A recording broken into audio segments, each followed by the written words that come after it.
Welcome everyone, मैं Divyanshu BMI में आपका हार्दिक स्वागत करता हूं। आज हम कक्षा 10 की एक महत्वपूर्ण इकाई त्रिकोणमिति के बारे में पढ़ना चालू करेंगे और इसको अच्छे से पढ़ेंगे। जो त्रिकोणमिति है उसका जो हमारे सिलेबस में वेटेज है, मतलब ये कितने अंकों का पूछा जाता है, कितने नंबर्स का है, ये 11 मार्क्स का है, यानी कि इसके 11 अंक हैं। तो पूरा पेपर होता है 80 नंबरों का, यानी कि 11 आउट ऑफ 80 जो स्कोर होता है वो इस ट्रिग्नोमेट्री यानी त्रिकोणमिति की यूनिट में से ही होता है। इसको इंग्लिश में क्या बोलते हैं? ट्रिग्नोमेट्री। अब बात करते हैं कि भाई ट्रिग्नोमेट्री जो 11 नंबर का है, इसके अंदर कौन कौन से चैप्टर्स हैं हमारे सिलेबस के अंदर, कौन कौन से प्रश्नावली हैं हमारे सिलेबस के अंदर। तो इसके अंदर हमारे 3 प्रश्नावली हैं। कौन कौन सी, आइए देखते हैं। छठी प्रश्नावली जो 6 चैप्टर है, कौन सा?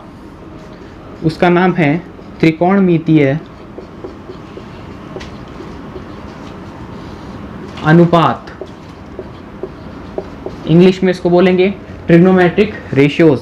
जो 7 चैप्टर है उसका नाम है त्रिकोणमितीय सर्वसमीकाएं। इंग्लिश में इसको क्या बोलेंगे? ट्रिग्नोमेट्रिक आइडेंटिटीज, त्रिकोणमितीय सर्वसमीकाएं। और जो 8वां है उसे बोलते हैं, या उसका नाम है ऊंचाई एवं दूरी। ये आपके 3 चैप्टर्स हैं जो आपको 11 मार्क्स दिलवाएंगे, 11 नंबरों के हैं। ट्रिग्नोमेट्रिक रेशियोज यानी ट्रिग्नोमेट्रिक रेशियोज यानी त्रिकोणमितीय अनुपात, ट्रिग्नोमेट्रिक आइडेंटिटीज यानी त्रिकोणमितीय सर्वसमीकाएं, और हाइट एंड डिस्टेंस यानी कि ऊंचाई एवं दूरी। जो इस चैप्टर को है इसको एक और नाम से भी अपन जानते हैं, या कुछ बुक्स में आप पढ़ेंगे तो और नाम से भी आपको मिल सकता है, वो है त्रिकोणमिति के अनुप्रयोग। कई जगह आपको त्रिकोणमिति के अनुप्रयोग भी मिलेंगे, तो उसमें ये भी होती है ऊंचाई एवं दूरी, height and distance, applications of trigonometry, त्रिकोणमिति के अनुप्रयोग। अब बच्चे कहते हैं कि भाई ट्रिग्नोमेट्री, त्रिकोणमिति बहुत हार्ड है, बच्चे नाम से घबरा जाते हैं, 11 नंबर में से छोड़कर चले जाते हैं कि कोई छोटा क्वेश्चन आएगा, बेसिक क्वेश्चन तो कर देंगे, बड़ा क्वेश्चन हमसे नहीं होगा। ट्रिग्नोमेट्री, त्रिकोणमिति बहुत ही आसान है। हम पूरे डिटेल में पढ़ेंगे। पहले आपको पूरा थ्योरी का पार्ट पढ़ाऊंगा अच्छे से, बेसिक इंट्रोडक्शन, फिर उसके बाद में आपको पढ़ाऊंगा, मैं एक एक क्वेश्चन कराऊंगा आपकी बुक का, एग्जाम्पल्स, उसका भी थ्योरी पार्ट, सब कुछ करवाया जाएगा आपको, एक एक क्वेश्चन करवाया जाएगा। आप ध्यान से पढ़ेंगे और प्रैक्टिस करेंगे तो आपके ये 11 मार्क्स पूरे के पूरे स्कोर होंगे। इसके अंदर आपको जो ट्रिग्नोमेट्री, त्रिकोणमिति की जो आपकी ये यूनिट है 11 नंबर की, इसके अंदर आपको कोई दिक्कत नहीं आएगी। आप 11 में से 11 लेकर आएंगे, ठीक है। बस आपको करना क्या है, आपको मेरे साथ साथ चलना है।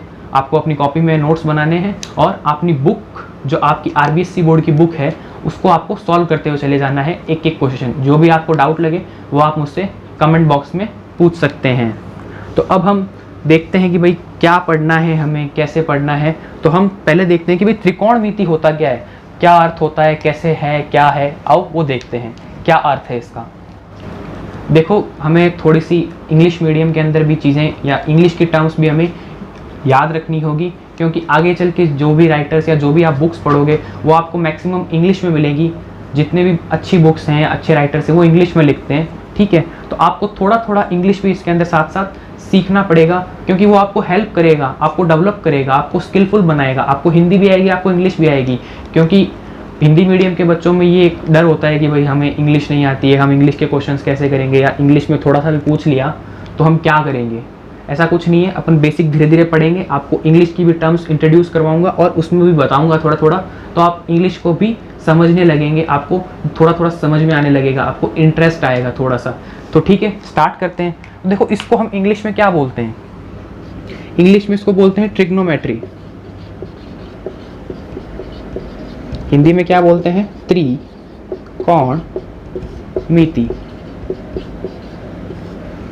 अब देखो, जो ये त्रिकोणमिति है, अब इसके अंदर जो ये इंग्लिश वाली है ना, इसी से पता चलेगा। देखो ये क्या है, ये 3 ग्रीक लेटर्स से बनी है, 3 ग्रीक शब्दों से बनी है, ठीक है। कौन कौन से? ट्राई, जिसको हम त्रि बोल सकते हैं, गॉन और मेट्रॉन। इसका मतलब क्या होता है? इसका मतलब साइड यानी कि भुजा हो गया, और इसका मतलब क्या हो गया, मिति मतलब मेजर, एक तरीके से मापन हो गया कुछ, ठीक है। तो त्रि यानी तीन, कोण यानी कि एंगल्स आपको पता ही है, और मिति यानी कि जो भुजाएं हैं, मतलब बेसिकली ये क्या है, जो त्रिकोण मिति है ना, उसकी डेफिनेशन क्या हुई, त्रिभुज की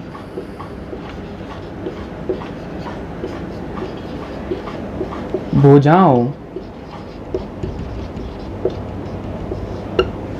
और कोणों के मध्य संबंध को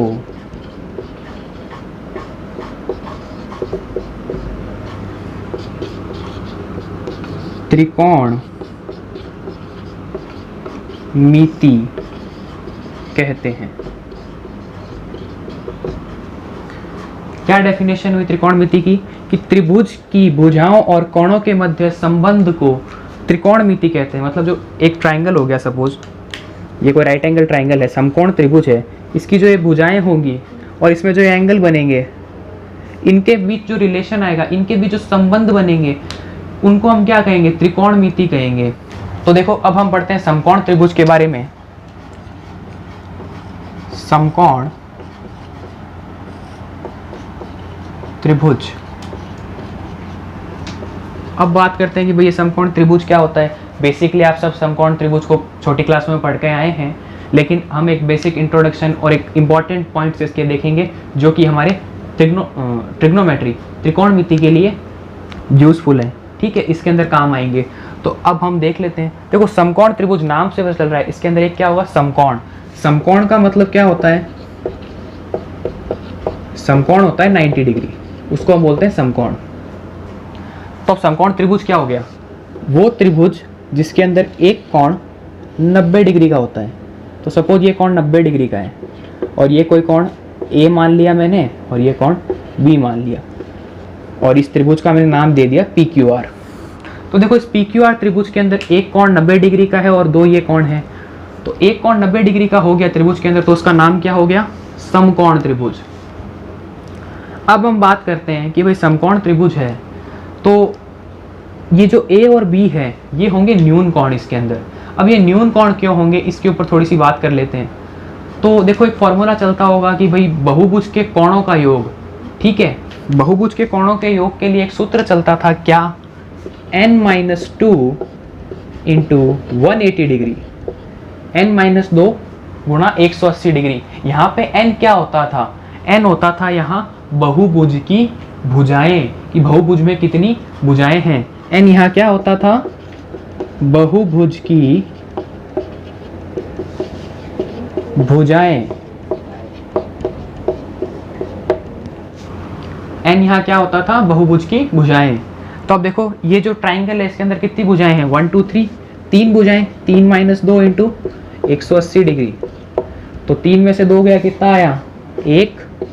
अब 1 को किसी से भी मल्टीप्लाई करो वो सेम ही रहता है, सबको ही पता है। तो 180 डिग्री, यानी कि ट्राइंगल के अंदर तीनों कोणों का सम कितना हो गया, तीनों कोणों का योग कितना हो गया, 180 डिग्री, ठीक है। ये चीज़ हम पढ़ते भी आए कि त्रिभुज के तीनों कोणों का योग 180 डिग्री। तो इसमें 3 कोण हैं, तो मैं लिख लेता हूँ angle A plus angle B plus 90 degree is equals to 180 degree, ठीक है। तीनों कोण कौन से हो गए, A B और ये 90 वाला, और इनका योग कितना होना चाहिए, 180। क्यों, क्योंकि त्रिभुज के कोणों का योग 180 होता है। इस 90 को उधर ले जाओगे तो ये क्या है, यहाँ प्लस है, उधर क्या हो जाएगा, माइनस। तो A प्लस B कितना आ जाएगा, 90 डिग्री। अब दो एंगल्स का सम 90 डिग्री है, इसका मतलब दोनों एंगल्स 90 से छोटे हैं, और जो एंगल 90 से छोटे होते हैं उन्हें हम क्या कहते हैं, उन्हें हम न्यून कोण कहते हैं। न्यून कोण की डेफिनेशन क्या होती है, न्यून कोण की परिभाषा क्या होती है, न्यून कोण की परिभाषा होती है 90 डिग्री से छोटे कोण। और समकोण क्या होता है, 90 डिग्री वाला।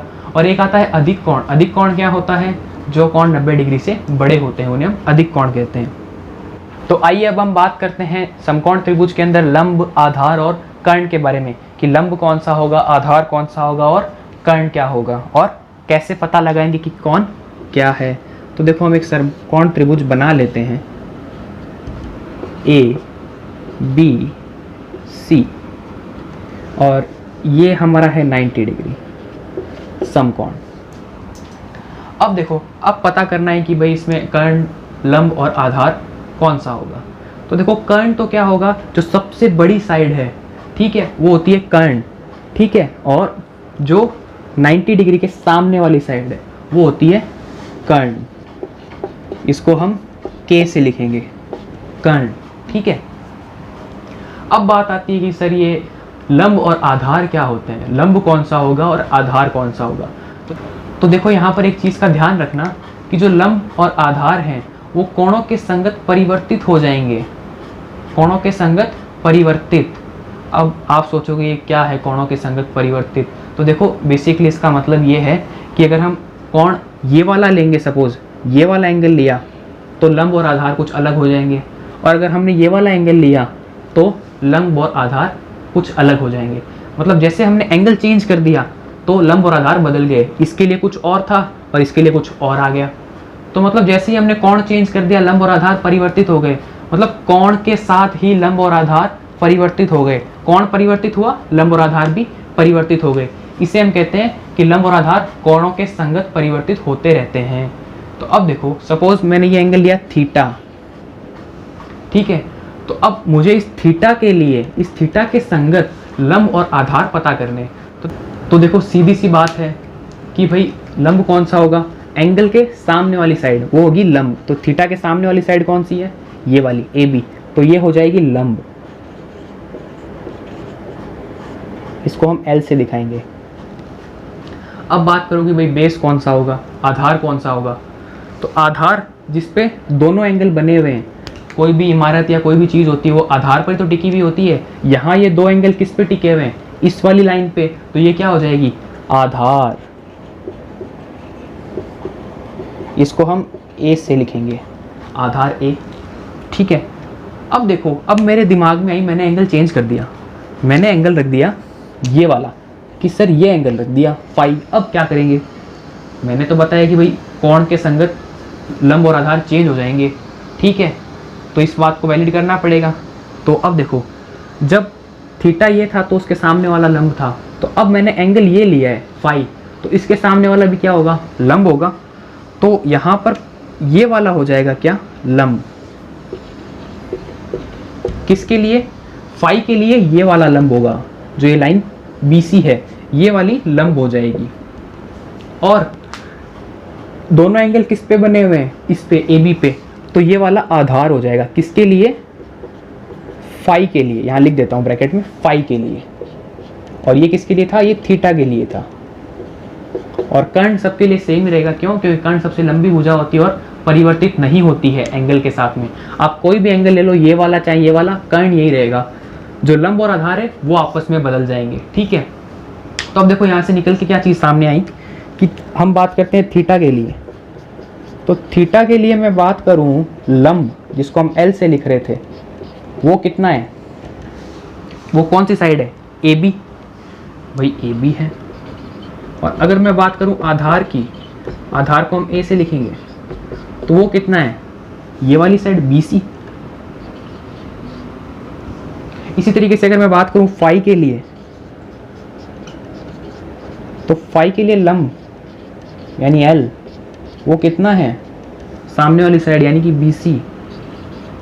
और आधार उसको हम A से लिखेंगे, वो कितना है, AB। तो देखो थीटा के लिए लंब ये था और आधार ये था, और फाई के लिए लंब ये है और आधार ये है। तो जैसे ही हमने एंगल चेंज किया लंब और आधार चेंज हो गए। तो इसका मतलब मैंने वो बात यहाँ पर समझा दी आपको कि क्या, कि कोण के संगत लंब और आधार भी परिवर्तित हो जाएंगे। जैसे ही हम कोण बदलेंगे लंब और आधार भी बदल जाएंगे। हमने देखो पहले थीटा था, लंब और आधार ये था, हमने कोण बदल दिया, फाई कर दिया, तो लंब ये हो गया और आधार ये हो गया। तो ये चीज़ सामने आ गई ना, आपको पता चल गया ना निष्कर्ष कि क्या, जैसे ही हम एंगल चेंज करेंगे, हम एंगल बदल देंगे, कोण को बदल देंगे, तो क्या हो जाएगा, आपकी जो लंब और आधार है वो भी बदल जाएंगे, ठीक है। तो बेसिकली हमने अभी देखो कोण और भुजाओं, इन सब के अंदर क्या कुछ ना कुछ संबंध पड़े ना, कि AB BC ये भुजाएं थी, थीटा फाई ये एंगल थे, इनके अंदर कुछ संबंध पड़े ना, तो मैंने डेफिनेशन क्या बताई थी आपको त्रिकोणमिति की, कि त्रिभुज की भुजाओं और कोणों के मध्य संबंध होता है, उसे ही त्रिकोणमिति कहते हैं। हमने अभी देखो क्या पढ़ा था, त्रिभुज पढ़ा, उसकी भुजाएं भी पढ़ी, उसके कोण भी पढ़े, और उनमें कुछ संबंध भी थोड़ा छोटा मोटा किया होगा, आपको समझ में आया हो तो ये हमने त्रिकोणमिति को शुरू कर दिया है। अब हम चैप्टर को स्टार्ट करने वाले हैं और हम पढ़ने वाले हैं जो आपका जो आपका 6th चैप्टर है, त्रिकोणमिति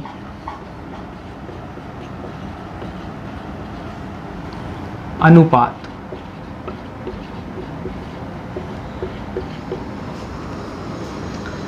तो अब हम स्टार्ट करने वाले हैं आपकी यूनिट का फर्स्ट और आपकी बुक का 6th चैप्टर, त्रिकोणमितीय अनुपात, ट्रिग्नोमेट्रिक रेशियोज। अब बात आती है त्रिकोणमितीय अनुपात कौन से हो गए। तो देखो अभी थोड़ी देर पहले ही हमने ट्राइंगल पढ़ा था, कौन सा, ABC, ये वाला एंगल हमने 90 रखा था और इसे हमने थीटा बोला था। तो अब हमने त्रिकोणमितीय अनुपात कौन से होते हैं, क्या होते हैं। तो देखो जो भुजाएं होती है ना, AB/BC, AB/AC, इनके जो रेशियोज होते हैं उनको ही हम त्रिकोणमितीय अनुपात कहते हैं। देखो कैसे, त्रिकोणमितीय अनुपात कितने टाइप के होते हैं या कितने प्रकार के होते हैं। तो देखो 6 टाइप के होते हैं, 6 प्रकार के होते हैं। Sine theta, cos theta, tan theta, cot theta और सेक थीटा, और लास्ट आपका कॉसेक थीटा। तो अब देखो थीटा क्यों आया यहाँ पे, थीटा का मतलब समझ रहे हो क्या, थीटा का मतलब समझे क्या, कि इस एंगल, इस कोण के संगत हमने त्रिकोणमितीय अनुपात निकाले इस वाले कोण के संबंध में। अगर हम यहाँ पे फाई लिखते हैं ना, suppose sine phi, cos phi, tan phi, तो हम फाई के संगत मतलब फाई को एंगल मानकर ट्रिग्नोमेट्रिक रेशियोज निकालते हैं। लेकिन हमने क्या लिखा है, हमने थीटा लिखा है, तो हमने थीटा को माना है एंगल यहाँ पर, और उसके संगत हम क्या निकाल रहे हैं, सारे ट्रिग्नोमेट्रिक रेशियोज निकाल रहे हैं। अब भाई ये 6 ट्रिग्नोमेट्रिक रेशियोज हमें याद कैसे रहेंगे, इनके फॉर्मूलाज क्या होते हैं, इनके सूत्र क्या होते हैं। तो उसके लिए एक शॉर्ट ट्रिक, एक अच्छी सी ट्रिक, छोटी सी प्यारी सी, क्या, कुछ नहीं, बस एक बक्सा बनाओ ऐसा, 2 लाइन ऐसे डालो, बन गया। लिख दो भाई LAL KKA, लाल बट्टा कक्का, very famous formula of the trigonometry और मैथमेटिक्स, लाल बट्टे कक्का। देखो अब लाल बट्टे कक्का आ गया इसका फॉर्मूला। अब इसको यूज़ कैसे करेंगे सर, ट्रिक तो बता दी आपने, लाल बट्टे कक्का लगाएं कैसे इसमें, ये तो आपने बताया ही नहीं, तो वो भी मैं ही बताऊंगा। आओ देखो कैसे। देखो साइन थीटा है तो हमें इस बॉक्स से चलना है, कैसे चलेंगे, ऐसे चलेंगे।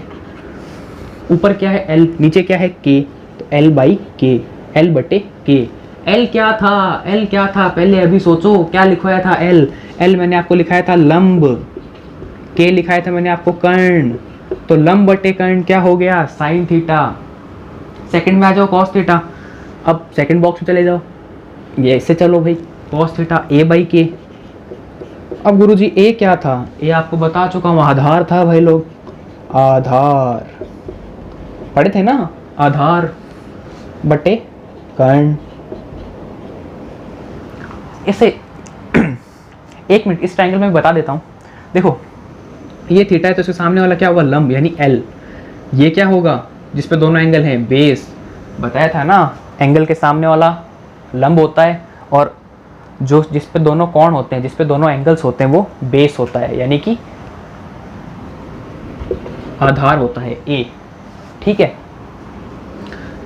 एंगल के सामने वाला लंब और जिस पे दोनों एंगल होते हैं वो A यानी आधार, और सबसे बड़ी साइड सामने वाली K यानी कर्ण। अब देखो टेन थीटा पे आ जाओ, टेन थीटा क्या हो जाएगा, L/A, आगे वाले बक्से में चलेंगे, L/A यानी कि लंब बटे आधार। मतलब जो लंब और आधार वाली भुजाएं हैं ना, इनका जो रेशियो होगा वो टेन थीटा हो जाएगा। अब आप कहोगे गुरुजी ये तो ख़त्म हो गया बक्सा, तो अब आगे वाले 3 कैसे निकालेंगे। तो देखो इधर से छोड़ा हुआ है ना, इसीलिए तो छोड़ा हुआ है, उल्टा चलेंगे, A/L, A/L। A क्या था, आधार, L क्या है, लंब। अब बात करते हैं सेक थीटा की, तो के बाई ए सेक थीटा हो जाएगा, के बाई ए सेक थीटा। के क्या है? कर्ण, ए क्या है? आधार। अब देखो लास्ट कोसेक थीटा बचा है, तो इस वाले में ऊपर चले जाएंगे, तो ये क्या हो जाएगा? के बाई एल, यानी कि के था कर्ण, एल था लंब। तो ये मैंने आपको 6 ट्रिग्नोमेट्रिक रेशियोज, 6 त्रिकोणमितीय अनुपात के सूत्र और उनको याद करने की एक ट्रिक बता दी। तो अब देखो क्या था कि भाई एंगल के सामने वाला लंब, जिस पे दोनों एंगल वो आधार, सबसे बड़ी साइड और 90 डिग्री के सामने वाला कर्ण।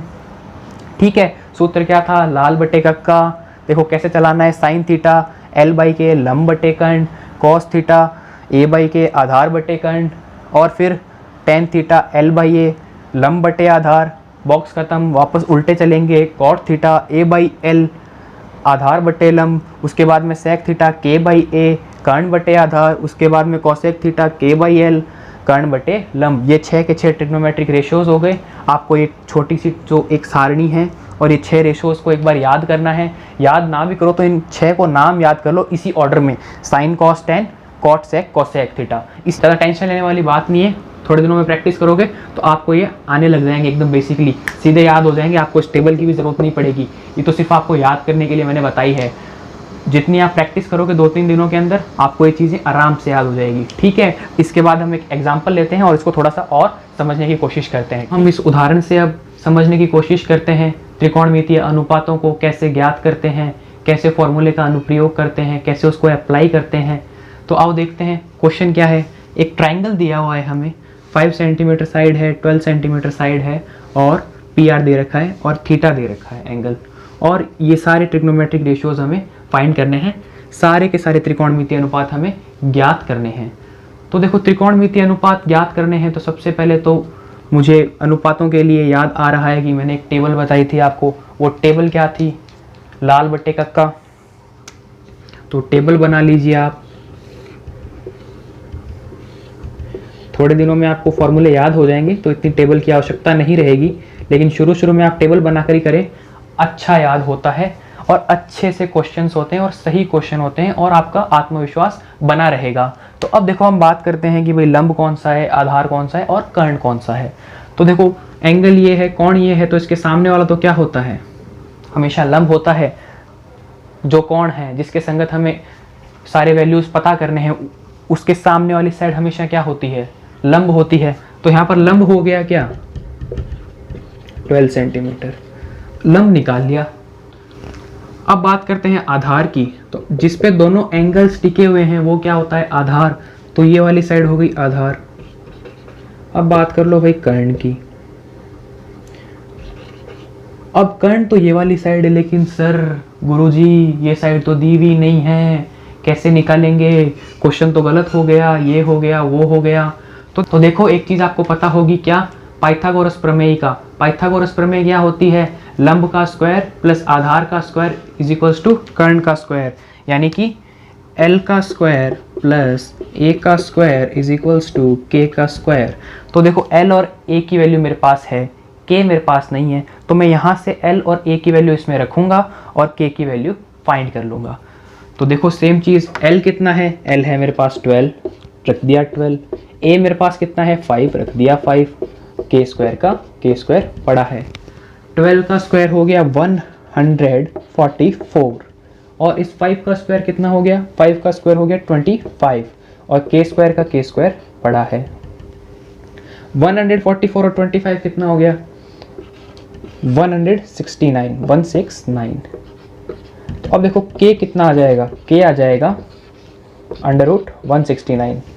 देखो यहाँ पे स्क्वायर होता है, इधर भेज देते हैं तो क्या हो जाता है? Square root. यहाँ वर्ग होता है तो यहाँ क्या हो जाता है? वर्गमूल। वही किया है। तो इसका वर्गमूल कितना आता है? मुझे पता है 13 आता है, 13 सेंटीमीटर, लेकिन प्लस माइनस का। क्यों? क्योंकि प्लस 13 का भी स्क्वायर कितना होता है? 169, और माइनस 13 का भी स्क्वायर कितना होता है? 169। तो अब लेंगे कौन सा? समस्या ये आ गई। तो देखो ये ट्राइंगल है, इसके अंदर सारी साइड्स है, यानी कि लेंथ है, और कभी भी लेंथ क्या होती है? नेगेटिव नहीं होती है। यहां तक मैथ तो सही है कि प्लस माइनस 13 सेंटीमीटर दोनों आएगा, लेकिन हम किसको लेंगे? हम लेंगे पॉजिटिव को। क्यों? क्योंकि पी आर लेंथ है, लंबाई है। लंबाई कभी भी नेगेटिव नहीं होती। कभी लंबाई ऋणात्मक आई है क्या? नहीं आई ना। कभी देखा है तुमने आज तक जीवन में कि लंबाई ऋणात्मक आ गई? नहीं देखी ना, आगे भी नहीं देखोगे। इसलिए हम लेंगे क्या? लेंगे हम 13 सेंटीमीटर। तो ये हमने निकाल लिया क्या? ये हमने कर्ण निकाल लिया। तो अब बस काम हो गया क्या? हमने लंब भी निकाल लिया, आधार भी निकाल लिया और कर्ण भी निकाल लिया। अब हमें बस फॉर्मूला चलाना है और आंसर निकालने हैं। अब हमें सिर्फ वैल्यूज पुट करनी है और कुछ काम नहीं करना है। तो आओ देखते हैं। तो अब देखो चलना कैसे हो मैं आपको बता ही चुका हूं। पहला है साइन थीटा। तो साइन थीटा के लिए हम ऐसे जाएंगे L बाई के लंब बटे कर्ण। L कितना है? 12। कर्ण कितना है? 13। तो L बाई के कितना हो जाएगा? 12 बटे 13।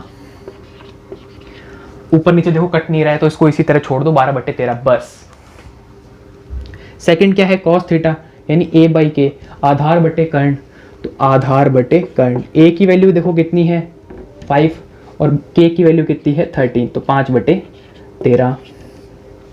अब हम बात करते हैं आगे टेन थीटा की। तो टेन थीटा क्या है? आगे इधर चलेंगे L बाई ए लंब बटे आधार। लंब कितना है? लंब यहाँ पर 12 है और आधार कितना है? आधार यहाँ पर 5 है। अब बॉक्स पूरे उल्टा चलना स्टार्ट करेंगे। A बाई एल आधार बटे लंब। आधार 5 और लंब 12, तो 5 बटे 12। अब देखो सेक थीटा निकालना है तो सेक के लिए वापस यहाँ से ऐसे चल लेंगे। ये क्या है? K by A. K by A कर्ण बटे आधार। कर्ण कितना है? 13 और आधार कितना है? 5। तो ये हो गया 13 बटे 5। अब देखो next cosec theta. K by L वापस उल्टा एक ही बचा। K बाई एल कर्ण बटे लंब। कर्ण की वैल्यू कितनी? 13। लंब की वैल्यू कितनी? 12। तो 13 बाई 12। तो इस तरीके से देखो हमने निकाल लिया। पहले साइन के लिए हमने L बाई के निकाला 12 बाई 13। फिर देखो कॉस थीटा के लिए हमने A बाई के निकाला A बाई के 5 बटा 13। फिर आगे बात करें टेन थीटा के लिए हमने लंब बटे आधार निकाला तो 12 बटे 5। फिर हमने कॉट थीटा के लिए आधार बटे लंब निकाला तो 5 बटे 12। सेक थीटा के लिए कर्ण बटा आधार निकाला तो कर्ण की वैल्यू रख दी, आधार की वैल्यू रख दी, 13 बाई 5 आ गया। कॉसेक थीटा के लिए हमने कर्ण बटे लंब निकाला 13 बटे 12 आ गया। अब देखो अभी तो हमने इसके लिए निकाला है। अब मैं थोड़ा सा क्वेश्चन को चेंज कर दूं। क्या चेंज कर दूं क्वेश्चन के अंदर? देखो मैंने यहाँ पर एंगल को क्या कर दिया? चेंज कर दिया। अब मैंने एंगल ले लिया यहाँ से, ये वाला एंगल फाई। अब मुझे तो कोई ये बता दो कि sine phi, cos phi, tan phi, cot phi, sec phi, cosec phi की वैल्यूज क्या होगी? तो देखो हमने क्या किया? हमने एंगल चेंज कर दिया। हम अब फाई ले रहे हैं तो हमने फाई लिया तो क्या होगा? परपेंडिकुलर और बेस चेंज हो जाएगा। तो अब यहाँ पर इसके लिए परपेंडिकुलर यानी इस वाले कोण के लिए लंब क्या होगा? इसके सामने वाली साइड। मतलब अब लंब क्या हो जाएगा? अब लंब हो जाएगा ये। और दोनों एंगल किस पे टिके हुए हैं? इस पे। तो अब आधार हो जाएगा ये। कर्ण तो समान रहेगा वही 13। तो यहाँ पर अब लंब कितना हो गया? अब लंब हो गया 5, क्योंकि फाई है, एंगल ये वाला ले रहे हैं, इसके सामने वाला, कोण के सामने वाला लंब। तो यहाँ पर लंब हो गया 5 और जिस पे दोनों कोण टिके हुए हैं वो हो गया आधार। तो यहाँ पे आधार हो गया 12। सूत्र वही रहेंगे, कोई चेंज नहीं आएगा, लेकिन लंब और आधार बदल गए। क्यों? क्योंकि मैंने आपको पहले ही पढ़ाया था कि कोणों के संगत लंब और आधार परिवर्तित हो जाते हैं। यहाँ पर कोण बदला तो लंब और आधार भी बदल गए, तो फॉर्मूले में वैल्यूज भी बदल जाएगी। तो इसका मतलब क्या हुआ? अब मुझे वापस से बनाना पड़ेगा क्या? सारी वैल्यूज। कैसे बनाएंगे? वही फॉर्मूला तो लिखा हुआ है, वापस चलेंगे तो भी वैसे ही चलेंगे, इसमें तो कोई परिवर्तन आएगा नहीं, ये तो वैसा का वैसा ही रहेगा। परिवर्तन किस चीज में आया? कोण बदलने से। लंब और आधार वो आपस में बदल गए, लंब और आधार ही तो बदले, बाकी देखो फॉर्मूला सेम रहा, ये भी सेम, ये टेबल भी सेम रही, ये भी सेम रहा। मैंने सिर्फ यहाँ पे थीटा की जगह फाई कर दिया, तो यहाँ क्या हुआ? लंब और आधार बदल गए। पहले लंब 12 था और आधार 5 था, जैसे ही मैंने फाई किया तो लंब 5 हो गया, आधार 12 हो गया। तो लंब और आधार चेंज हुए, बाकी सब तो सेम है। तो बस लंब और आधार की चेंज की हुई वैल्यू, परिवर्तित वैल्यू इसमें रख दो। L कितना है? 5 बटे 13। कॉस फाई के लिए क्या करेंगे? A बाई के आधार बटा कर्ण, आधार चेंज हुआ 12 बटे 13। टेन फाई के लिए क्या कर देंगे? लंब बटे आधार यानी कि 5 बटे 12। फिर cot फाई के लिए क्या कर देंगे, a/l यानी आधार बटे लंब यानी 12/5, क्योंकि आधार कितना है 12, लंब कितना है 5। sec फाई के लिए क्या कर देंगे, कर्ण बटे आधार, कर्ण कितना है यहाँ 13 और आधार कितना है 12, तो ये हो गया 13/12। और सेकंड क्या, सॉरी लास्ट क्या है cosec फाई, उसके लिए क्या है कर्ण बटे लंब यानी कि 13/5। तो इस तरीके से देखो हमने वैल्यूज़ जो है उसमें उठा के रख दी, वापस चेंज की भी, तो मेरे पास ये वैल्यूज़ आ। अब आपके दिमाग में क्वेश्चन आएगा कि सर इसकी तो यूनिट सेंटीमीटर थी, इनकी कोई यूनिट होगी क्या? इनकी कोई यूनिट नहीं होगी। क्यों? क्योंकि रेशियोज़ की, अनुपात की कोई भी मात्रक नहीं होता है। अनुपात के पीछे हम कोई भी मात्रा या मात्रक नहीं लिखते हैं। क्यों? क्योंकि अनुपात जो होता है वो कोई दो समान चीज़ों का होता है, ठीक है, इक्वल चीज़ें, मतलब इक्वल क्वांटिटी होगी वो कोई, या उनके अंदर कुछ इक्वल होगा, जैसे किलोग्राम किलोग्राम में होगा, या फिर साइड्स में होगा तो सेंटीमीटर सेंटीमीटर में होगा, इस तरीके से होगा। तो क्या होगा, आप ऐसा मान लो ऐसा था, सेंटीमीटर सेंटीमीटर कट गया तो सिर्फ यही बच गया, ये मान लो, ठीक है, ओके। तो अब उम्मीद करता हूँ कि आपको ये समझ में आया होगा और बहुत ही अच्छे से समझ आया होगा। ऐसे ही आप साथ में जुड़े रहें और अपनी जो RBSc बोर्ड की बुक है उसके क्वेश्चंस करते रहें। कोई भी आपको डाउट या क्वेरी हो तो आप नीचे कमेंट बॉक्स में लिख सकते हैं और मुझसे पूछ सकते हैं। मैं जल्द से जल्द उसका उत्तर देने का प्रयास करूंगा। और आपके लिए जो ट्रिग्नोमेट्री की, त्रिकोणमिति की क्लासें हैं यूनिट की, वो ऐसे ही चलती रहेंगी और वीडियोज़ आते रहेंगे और आपको बस पढ़ना है और हम 11 के 11 नंबर लेके छोड़ेंगे और उम्मीद करते हैं कि बहुत अच्छे नंबरों से सब पास